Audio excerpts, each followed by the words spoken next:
Kevin, I'll remember Bill Russell as a great man of tremendous strength, courage, and conviction. And that's saying a ton because you could just remember him as a tremendous athlete. With all that he did as an athlete, the fact that I and so many others are thinking of him as a great man and what he did off the court first is incredible. As you said, look, he's the greatest winner in American sports history, period.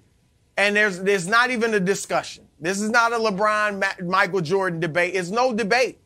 11 championships is more than any other American athlete in our three major sports has won. And the fact that he did it in 13 years is just astounding. If somebody did that today, we'd be naming cities after them. So that's how much of a winner he was. You mentioned he also won 2 championships in 3 years at San Francisco in the NCAA. So he was a tremendous winner. But we are thinking of him more for what he did off the field, outside of sports, than we are on the field. And you mentioned some of the things, standing with Muhammad Ali, marching with Dr. Martin Luther King. And I would say this to today's athletes, because we do have athletes that don't want to speak to the media. We have athletes that don't want to compete for various reasons, many of them mental issues that they may be going through. And I'm not belittling those, because I do think in today's era of social media, of the 24/7 news cycle, of the constant scrutiny that today's athletes are under, it does make it tough. It is anxiety producing. But I would say to today's athletes who struggle with these issues, look at Bill Russell as inspiration. Look at the things Bill Russell played through, fought through, excelled through, as if he could go through that and be as great as he was, then I can go through whatever challenges I'm facing. And I'm talking about challenges such as, obviously, there was just outright overt racism that he faced. But I'm talking about in Boston, after leading them to 6 championships of his 11, it was midway through his career, people broke into his home in suburban Boston, sprayed racial slurs on the walls of his house, and left human feces in his bed. In his bed. And he played through that. I'm talking about being under FBI surveillance for being an arrogant Negro, as the FBI termed him. Those are the things, and we could go on and on, that Bill Russell played through, won through, excelled through, carried himself with great dignity and character through, and strength. He was just an awesome individual. I love seeing the footage of Kobe Bryant talking with him and other players of the modern era speaking with him and learning from him, because they all understand, as great a player, Nick, as he was even a greater man. And listen, that's incredibly well said. And I want to start by focusing on Bill Russell, the player, because I do think, because his impact off the court was so massive, and because it is such a long time ago from a basketball era, the Bill Russell, the player, we say 11 titles and then we move on. And it's not just the 11 titles and the 5 MVPs, but that's obviously a big part of it. When Bill Russell got to college, within a year, Brew, Sports Illustrated wrote, the NCAA is going to have to change the rules because of him. And within a year of that, they did. They widened the lane to try to lessen his impact. That didn't stop him from having a 55-game winning streak and winning 2 titles. Then the summer after college, he goes to the Olympics and wins a gold medal. Then he gets to Boston, thanks to an amazing trade by Red Auerbach, who is also a pioneer of basketball history, and a Boston Celtics team that had never been to the finals, then went to 10 consecutive finals. His first year in the league, he plays Bob Pettit in the NBA Finals, double overtime, Game 7. Russell, of course, wins. You say, of course, because he never lost a Game 7, 10-0 in Game 7s in his career. His second year in the league was one of the 2 years, Brew, he didn't win a title. And Wild's pal Bill Simmons talked with Bill about that And Bill, as of a few years ago, was still angry about that series. Said he was hurt in that series, which he was. He missed a few games, and that's why they lost. And Bob Pettit gets the title, and Bill Russell tortured Bob Pettit on the court because of that over the next decade. They then win 8 consecutive titles. 8 consecutive titles. They then lose just the second time and the only other time he loses in his career. So what does Russell do, Brew? Takes over as coach, as Wildes mentioned, and they win 2 more titles. He started his basketball career beating Bob Pettit in a Game 7. He ends his basketball career beating the Los Angeles Lakers in a Game 7. That Lakers team had Jerry West, Elgin Baylor, and a man known as Wilt Chamberlain, who maybe was the only athlete of the 60s that had more natural physical gifts than Russell.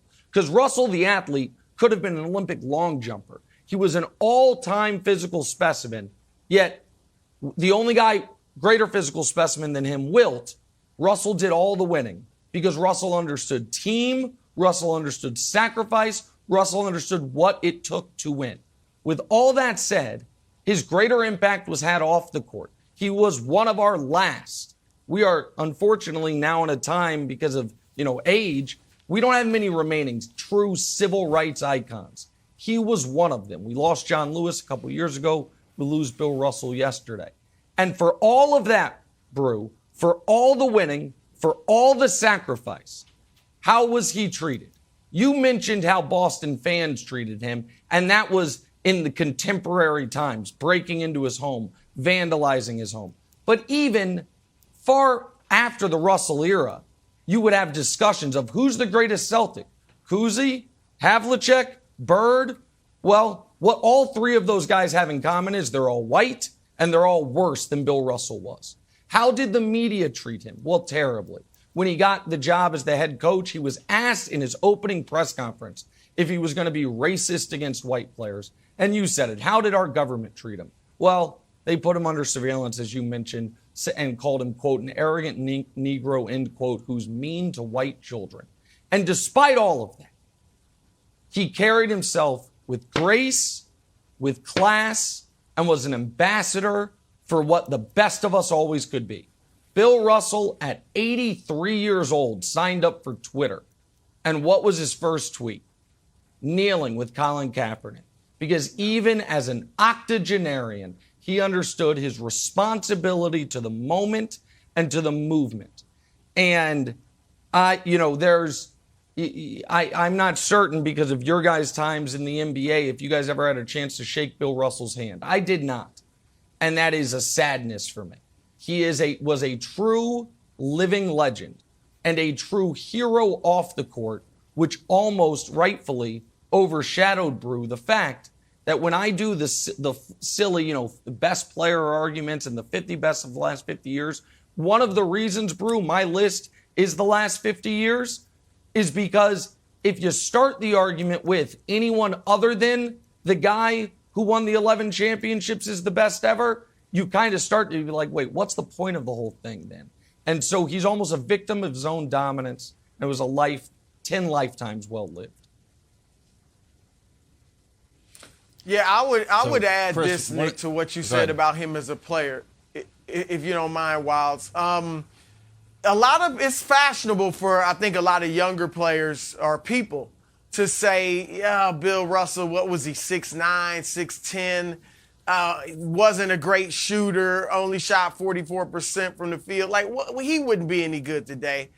And I would say, stop it. Like you said, Nick, he was a tremendous athlete. He was an Olympic caliber athlete, all right? And for those that would say he couldn't do it in today's NBA, how about Ben Wallace, who was, 6'7", who dominated the NBA as a center and became a Hall of Famer? How about Draymond Green playing center today at 6'6", 6'7"? All right, how about Robert Williams III being a huge factor as a center in today's NBA? So stop it with the nonsense that Bill Russell couldn't have been a great player, a great center in today's NBA or the NBA of the 80s or 90s as well. He would have been just as dominant in any era because, as I said, Wildes, the proof is in the pudding. He was a straight-up winner and would have found a way to always win. I think you're 100% correct. And I never got a chance to meet Bill Russell, but being around the NBA a few years ago, one of the most fascinating parts of his legacy is how he was an active part of not only the social justice issues of the day, and Nick showed that picture that he posted on Twitter, but also in the NBA community in the finals. So when I was working the finals, when a team got up 3-3 and we're at a deciding game, there would be plans that Bill Russell would have to start going to each city. And I was, a youngish man, and that's taxing on you. They're, we're going back to Cleveland. Cleveland, we're going back to Golden State. And Bill Russell's in his 80s making this trip because it was important for him to be on the court, and giving that trophy is important to the league in general. And Bruce, one of the things I think is fascinating is when you talk about the major trophies in the world, right? So the Cy Young Award. Cy Young, you've seen still photos of Cy Young. He's not necessarily a real person. Even the Lombardi Trophy has taken on a sense of, esteem, and just it feels distanced from Vince Lombardi, and you've seen old tape of Vince Lombardi. You've seen Bill Russell handing the trophy to Kevin Durant and to Kawhi, and he recently put out a video saying, "Congratulations, Steph, on your first trophy." So the fact that he has spanned in his relevancy not only on the court but off the court has spanned decades is just another phenomenal piece of his resume, that he's been relevant from, the 1940s up until literally today's NBA. No, that's absolutely right. And look, we joke a lot about me being a wise elder statesman on this show, Nick. I didn't see Bill Russell play. I wasn't, I was born when he was playing, but I was, seriously, I was too young to remember seeing him play. But I do remember when he coached, after the Celtics, and when he was calling, games, when he was a commentator. So I do remember, Wilds, as you say, him being a huge part of the NBA during that era. And it's just, you can't overstate how big a loss this is.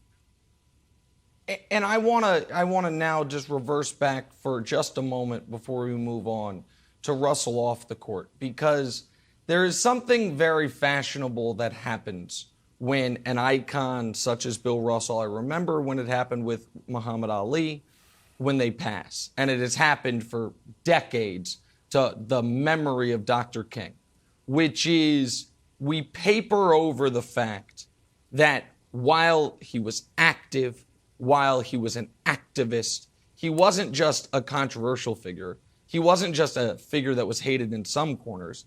He was a figure that his own government, I don't think it's too strong to say, conspired against and worked actively against.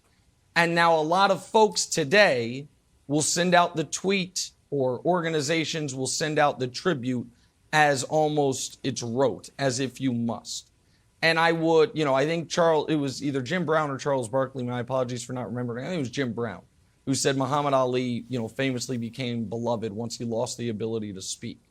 Bill Russell never lost the ability to speak, but I think many people, chose to lose the ability to remember what he represented and just looked at him as the affable, funny old man with the great laugh. I would recommend folks, you don't have to read his whole book if you don't want to or don't have the time, but to educate yourself on what Bill Russell represented, what he truly was about off the court, and ask yourself, is that something you march with or against today in your own personal life? Because a lot of folks, pay tribute to Ali and pay tribute to Dr. King, despite the fact that they act in ways that Dr. King or Ali or Bill Russell would have never endorsed. And so I think that is the fairest tribute we can pay to him, in addition, Wilds, to, of course, acknowledging he's the greatest winner in sports history. That's well said. Bill Russell was 88. We'll be right back.